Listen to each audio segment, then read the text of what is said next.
This is the Chinese juniper species.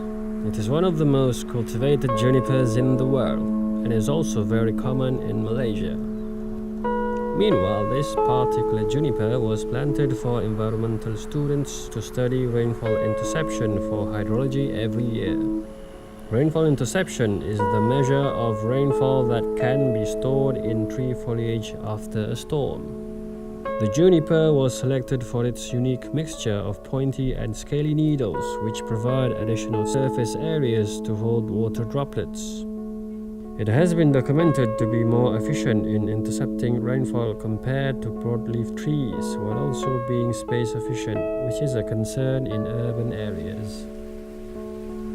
The large interception capacity may contribute to the reduction of stormwater, consequently reducing chances of urban flash flood occurrences.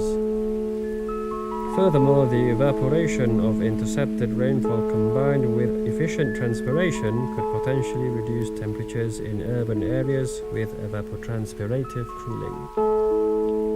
While junipers have already been widely implemented for landscaping, species-specific quantification of the benefits to the urban environment still requires further attention. Thus, this study could open new possibilities for flash flood and heat island mitigation measures in the future.